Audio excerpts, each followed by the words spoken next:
என் அன்பார்ந்த அனைத்திந்திய அண்ணா திராவிட முன்னேற்றக் கழகத்தின் நிர்வாகிகளே, தொண்டர்களே, அனைத்திந்திய அண்ணா திராவிட முன்னேற்றக் கழகத்திற்கு கடந்த 2026 சட்டமன்ற தேர்தலில் வாக்களித்த பெருமக்களே, உங்கள் அனைவருக்கும் முதற்கண் என் வணக்கத்தை தெரிவித்துக் கொள்கிறேன். கடந்த இரண்டு நாட்களாக தமிழக சட்டசபையில் ஆளுநர் உரை மற்றும் காவிரி நதிநீர் பெறுவதற்கான கவன ஈர்ப்பு தீர்மானத்தை நமது முதலமைச்சர் திரு ஜோசப் விஜய் அவர்கள் தனி தீர்மானமாக கொண்டு வந்தார். ஏகமனதாக அந்த தீர்மானமானது அனைத்து கட்சிகளின் ஒப்புதல் பெறப்பட்டு முன்னெடுக்கப்பட்டது. ஏனோ தெரியவில்லை, பாஜக சார்பாக இருந்த ஒரே ஒரு எம்எல்ஏயிடம் மட்டும் கருத்து கேட்கவில்லை. இதெல்லாம் வரவேற்கத்தக்கது. ஆனால் இதனை முன்னெடுத்து ஒரு 22 ஆண்டுகளாக சட்ட போராட்டம் நடத்தி 4 நாட்கள் உண்ணாவிரதம் இருந்து சாகும் வரை உண்ணாவிரதம் இருந்த நமது புரட்சி தலைவியின் புகழ் ஏதோ ஓரிரு வரியில் அங்கு சில சட்டமன்ற உறுப்பினர்களால், அதாவது பிரேமலதா, சௌமியா அன்புமணி போன்றவர்களால் கூறப்பட்டது. சட்டப்பேரவையில் நமது கழக பொதுச் செயலாளர் ஐயா எடப்பாடி பழனிசாமி புள்ளி விவரங்களுடன் பல தகவல்களையும் எடுத்து அடுக்கினார். அது பற்றிய காணொளி தான் இது.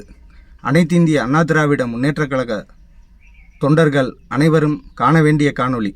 தற்போதைய உள்ள தலைமுறைக்கு காவிரி பிரச்சனை என்னவென்றே தெரியவில்லை. அது பல ஆண்டுகளாக, ஏறக்குறைய 600 ஆண்டு காலமாக நமது தமிழக மக்களின் குடிநீர் மற்றும் விவசாயத்திற்கு தேவைப்படும் நீர் ஆதாரத்தை நமது அண்டை மாநிலமான கர்நாடக அரசு பறித்து கொண்டிருக்கும் செயல். அதன் மீது நமது தலைவி, மாண்புமிகு புரட்சி தலைவி அம்மா அவர்கள் முதலாக 1991 ஆட்சி அமைத்த மறுநாளில் இருந்தே அவர் 2013ஆம் ஆண்டு அரசிதழில் காவிரி நீர் தொடர்பான நமது உரிமையை நிலைநாட்டி கெஜெட்டில் வெளியிட வைத்தது வரை பல வரலாறுகள் உள்ளது. அது ஏதோ ஒரு சிறிய அளவிலாகவே இன்றளவும் அவரது அந்த தியாகங்கள் அனைத்தும் இருட்டடிப்பு செய்யப்படுகிறது. இதை பற்றிய காணொளி தான் இது. அனைத்து மக்களும் இதை பற்றி தெரிந்து கொள்ள வேண்டும். தற்பொழுது நமது முதல்வர் எடுத்த நடவடிக்கைக்கு நாம் ஆதரவு தெரிவிப்போம். ஆனால் இதற்கெல்லாம் முன்னோடியாக இருந்த நமது புரட்சி தலைவியின் புகழ் எங்கும் ஒலிக்க வேண்டும். காவிரி நீர் உரிமையை பெற்றுத்தந்ததற்கு முதற் காரணம் மாண்புமிகு அம்மா புரட்சி தலைவி என்பதை பறைசாற்றும் விதமாக இந்த காணொளி. இது பற்றி அவர் கூறிய சில தகவல்கள் இதோ கண்டுவிட்டு வாருங்கள், பிறகு பேசலாம். இன்று நீதிமன்றங்களிலிருந்து மிக மகிழ்ச்சிகரமான 2 செய்திகள் வந்துள்ளன. ஒன்று, காவிரி நடுவர் மன்றத்தின் இறுதி ஆணை, இறுதி தீர்ப்பு இன்று மத்திய அரசிதழில் வெளியிடப்பட்டுள்ளது.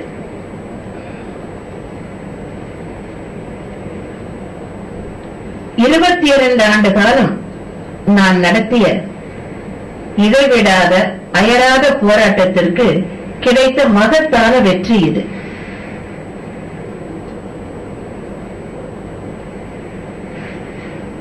இந்த செய்தி எனக்கு அளவிட முடியாத மகிழ்ச்சியை அளிக்கிறது.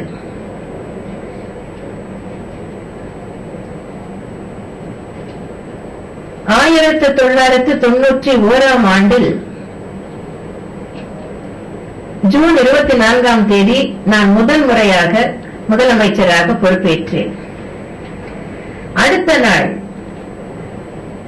1991 ஜூன் 25ஆம் தேதி காவிரி நடுவர் மன்றம் தனது இடைக்கால தீர்ப்பை வழங்கியது, இடைக்கால ஆணையை வழங்கியது. அப்போதே கர்நாடகா அதை எதிர்த்தது. அதை செயல்படுத்த முடியாத அளவிற்கு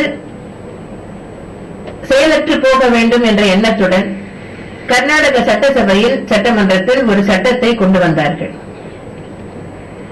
எனது ஆணையின் பேரில் தமிழக அரசு உச்சநீதிமன்றத்தில் வழக்கு தொடுத்து, அதன் பின்னர் உச்சநீதிமன்றம் அந்த சட்டமே செல்லாது, கர்நாடகா கொண்டு வந்த சட்டம் இந்திய அரசமைப்பு சட்டத்திற்கு எதிரானது என்று தீர்ப்பு வழங்கியது. அதன் பின்னர் இந்த இடைக்கால ஆணையை மத்திய அரசுகளில் வெளியிட அப்போதும் உள்ள மத்திய அரசு சுணக்கம் காட்டி வந்தது. அவர்கள் அதை வெளியிட விரும்பவில்லை. 2 மாநிலங்களுக்கு இடையேயான ஒரு நதிநீர் தாவாவை விசாரிக்க ஒரு நடுவர் மன்றத்தை அமைக்கின்ற போது அந்த நடுவர் மன்றம் இடைக்கால தீர்ப்பு வழங்கினாலும் சரி, இறுதி தீர்ப்பு வழங்கினாலும் சரி, அதை செயல்படுத்த வேண்டும் என்றால், அது செயல்பாட்டிற்கு வர வேண்டும் என்றால், அதை மத்திய அரசு தனது மத்திய அரசுகளில் வெளியிட வேண்டும். 1991 மத்திய அரசு அதை வெளியிட விரும்பவில்லை. மீண்டும் எனது ஆணையின் பேரில் தமிழக அரசு உச்ச நீதிமன்றத்தில் வழக்கு தொடுத்து நீண்ட போராட்டத்திற்கு பிறகு, இடைவிடாத முயற்சிகளுக்கு பிறகுதான் 1991 டிசம்பர் மாதம் இறுதியில் நடுவர் மன்றத்தின் இடைக்கால ஆணை மத்திய அரசுகளில் வெளியிடப்பட்டது. அதன் பின்னரும் கர்நாடக அரசு அதை மதிக்கவில்லை. தொடர்ந்து கர்நாடகம் தமிழகத்திற்கு உரிய காலத்தில் வழங்க வேண்டிய தண்ணீரை, காவிரி நீரை தர மறுத்துக் கொண்டே வந்தது. எண்ணற்ற முறை தமிழக அரசு எனது ஆணையின் பேரில் உச்ச நீதிமன்றத்திற்கு சென்றுள்ளது. ஆனால் தொடர்ந்து கர்நாடகம் நமக்கு வழங்க வேண்டிய தண்ணீரை வழங்கவில்லை.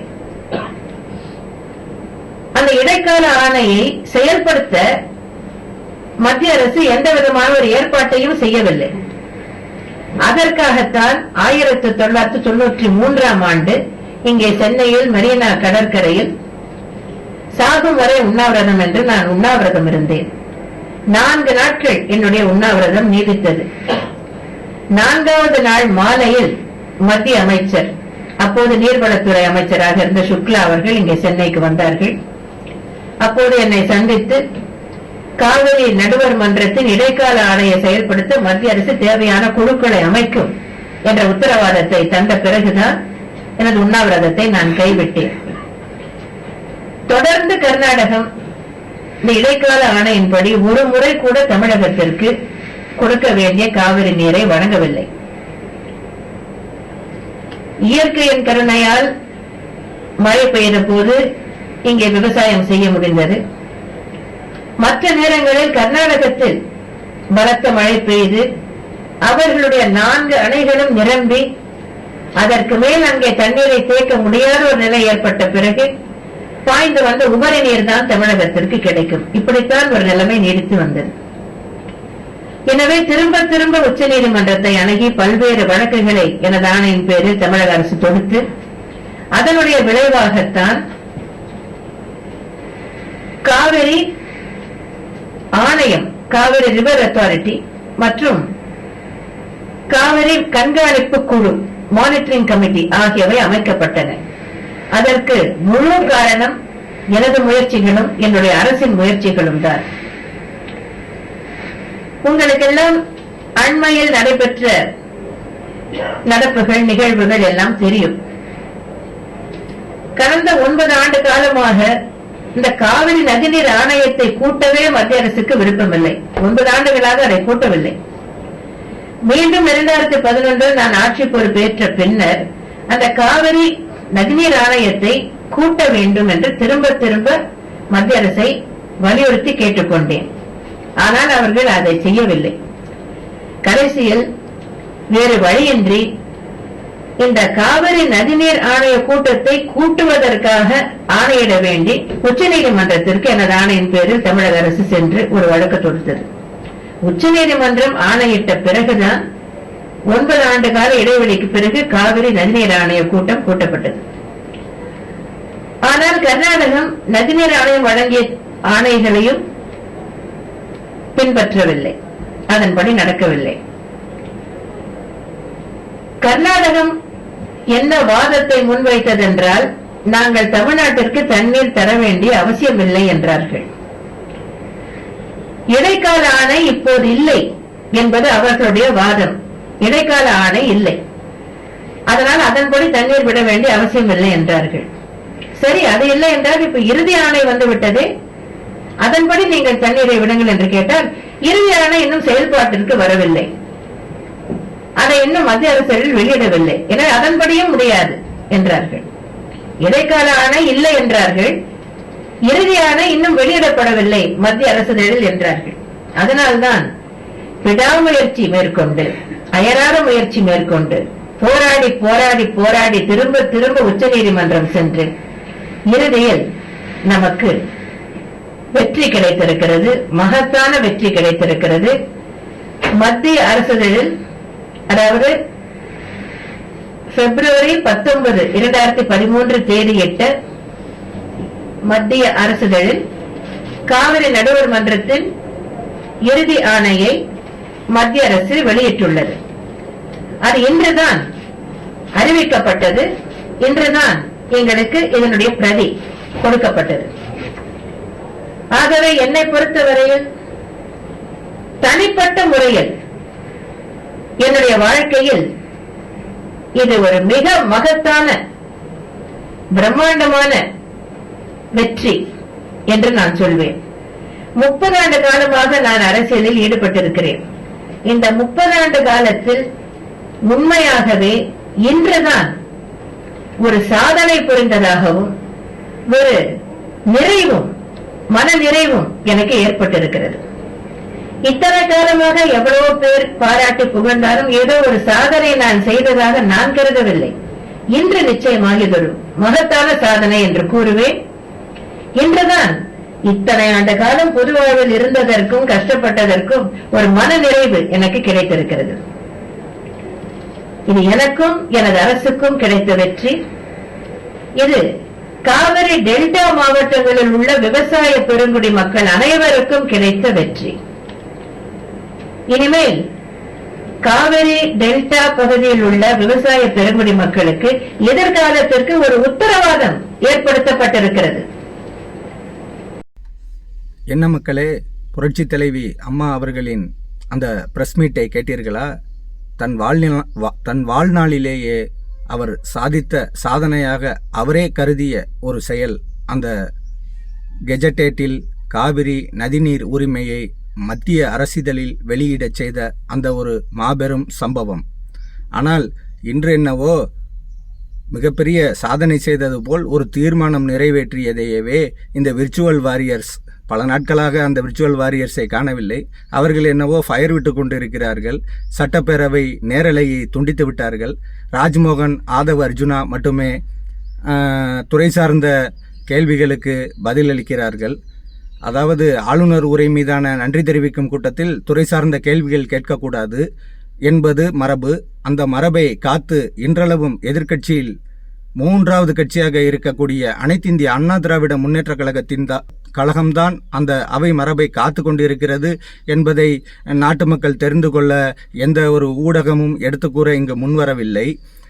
நேரலையும் துண்டிக்கப்பட்டு விட்டது. இந்த தற்குறி தாவேகா எம்எல்ஏக்கள் அவை மாண்புகளை எப்படி காக்க வேண்டும் என்று புத்தாக்க பயிற்சி வகுப்புகள் 2 நாட்கள் நடத்தியும் அவர்கள் அவை மாண்பை நிலைநாட்டும் வகையிலும் நடந்து கொள்ளவில்லை என்பது ஒரு பக்கம் வேதனையாக இருந்தாலும், நமது முதலமைச்சர் முதல் நாளிலேயே ஒரு மிகப்பெரிய ஒரு மக்கள் அனைவரும் போற்றக்கூடிய ஒரு தீர்மானத்தை கொண்டு வந்துள்ளார் என்பதும் வரவேற்கத்தக்க ஒன்றாகவே இருக்கிறது.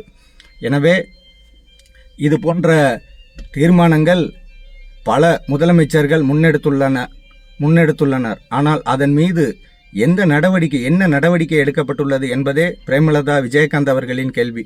என்னை போன்ற சாமானியன் மனநிலை என்னவென்று புரிந்து கொண்டு கையில் குறிப்பே இல்லாமல் பேசினார் திருமதி பிரேமலதா விஜயகாந்த் அவர்கள். மற்றும் சௌமியா அன்புமணி அவர்கள் குறிப்பிட்டபடி நமக்குத்தான் இந்த வழக்கில் அதிக பாத்தியம் இருக்கிறது என்பது போன்ற சில சாராம்சங்களை சட்டசபையில் பதிவு செய்துள்ளார். கர்நாடகம் 4 அணைகள் ஏற்கனவே இருக்கிறது. ஆங்கிலேயர் காலத்தில் கட்டப்பட்ட கிருஷ்ணராஜசாகர் அணை மற்றும் ஆரங்கி, ஹேமாவதி, கபினி போன்ற 4 தடுப்பணைகள் இருக்கிறது. 5வதாக இந்த மேகதாது இங்கும் இவர்கள் அணை கட்டிவிட்டால் நமக்கு தர வேண்டிய 177.25 டிஎம்சி தண்ணீரிலும் அதை காட்டிலும் அதிகமாக இவர்கள் இந்த 4-5 அணைகள் மூலமாக தேக்கி வைத்துக் கொள்வார்கள். ஏற்கனவே நமக்கு உச்சநீதிமன்றம் தீர்ப்பு வழங்கி நடுவர் மன்றம் நீர் வழங்கச் சொன்னாலும் காவிரி மற்றும் கர்நாடகத்தில் அதிக மழைப்பொழிவு இருந்து அந்த 4 அணைகள் நிரம்பி அவர்களால் தேக்கி வைக்க முடியாத அளவிற்கு இருக்கக்கூடிய உபரி நீரைத்தான் தமிழகத்திற்கு இதுநாள் வரை தந்து கொண்டிருக்கிறார்கள் என்பதை நமது கழக பொதுச் செயலாளர் ஐயா எடப்பாடி பழனிசாமி நேற்று புள்ளி விவரங்களுடன் மிகவும் தரமாக பேசியிருந்தார். ஆனால் இவையெல்லாம் புரியும்படி அளவுக்கு இங்கு மக்களுக்கு நீர் ஆதாரம் மீது பெரிய நாட்டம் எதுவும் இருப்பது போல் தெரியவில்லை. ஏதோ கடவுளால் மக்களால் தேர்ந்தெடுக்கப்பட்ட திரு ஜோசப் விஜய் அவர்கள் எடுத்த முன்னெடுப்புக்கு அனைத்து கட்சிகளும் ஆதரவு கொடுத்துள்ளது. தீர்மானத்துடன் நிறுத்திவிடாமல் சௌமியா அன்புமணி ராமதாஸ் அவர்கள் கோரிக்கை போல சட்ட போராட்டம் நேரடியாக நீதிமன்றம் மூலம் சட்ட போராட்டம் நடத்தி நமக்கு தேவையான நமது உரிமையான நமக்கு பாத்தியப்பட்ட நீரினை நாம் பெற்று வர வேண்டியது நமக்கு அவசியம். அதே போன்று பிரேமலதா விஜயகாந்த் அவர்கள் கூறியது போல மாநிலத்திற்கு உள்ளே இருக்கின்ற பாலாறு போன்ற வைகை போன்ற நதிகள் தமிழகத்திற்கு சொந்தமான நதிகளுக்கு செல்லும் நீர்வழி பாதையினை எந்தவித ஆக்கிரமிப்புகள் இருந்தாலும் அவற்றுகளை அகற்றி அதன் வாய்க்கால்களை துரிதமாக தூர்வாரி துரிதப்படுத்தினால் வரும் பருவமழை காலங்களில் எந்தவித வெள்ள அசம்பாவிதங்களும் நடக்காமல் நாம் நீர் மேலாண்மையில் தன்னிறைவு பெற்ற மாநிலமாக அமைவது உறுதி என்பதை பிரேமலதா விஜயகாந்த் அவர்கள் தெரிவித்தார். இதெல்லாம் அனைத்தும் வரவேற்கக்கூடிய விஷயம். இதனை நமது முதலமைச்சர் அவர்கள் கருத்தில் கொண்டு தீர்க்கமான முடிவினை ஒன்றினை எடுத்து தமிழக மக்களின் வாழ்வாதாரமான நீராதாரத்தினை நமது பாத்தியத்தினை நமது உரிமையினை பெற்றுத்தர வேண்டும் என்று அனைத்திந்திய அண்ணா திராவிட முன்னேற்ற கழகத்தின் சார்பாகவும் தொண்டர்களின் எதிர்பார்ப்பாகவும் இதனை நமது முதலமைச்சர் அவர்களிடம் கேட்டுக்கொள்கிறேன். 1-2 அம்மா செஞ்ச சாதனை அத உலகமெல்லாம் அறியுமடா தமிழனே. காவிரிக்கு போராடி வெற்றி கண்டாங்க, முல்லை பெரியாறு அணையையும் அம்மா பாதுகாத்தாங்க. ஈழத்தமிழர் மீதிருக்கும் அபிமானம் 2 முறை பேரவையில் தீர்மானம். இது போன்ற அனைத்தையும் நமது முதலமைச்சர் விஜய் அவர்களிடமும் அனைத்து தரப்பட்ட மக்களும் எதிர்பார்க்கின்றனர். எனவே அடுத்து ஒரு புரட்சி தலைவி மேடம் ஜெயலலிதா மேடம் ஆட்சி போன்று நமது முதலமைச்சர் விஜய் அவர்கள் ஆட்சி செய்வாரா என்பதே $1,000,000 கேள்வி என கூறி இந்த காணொளியை முடிக்கிறேன். நன்றி, வணக்கம்.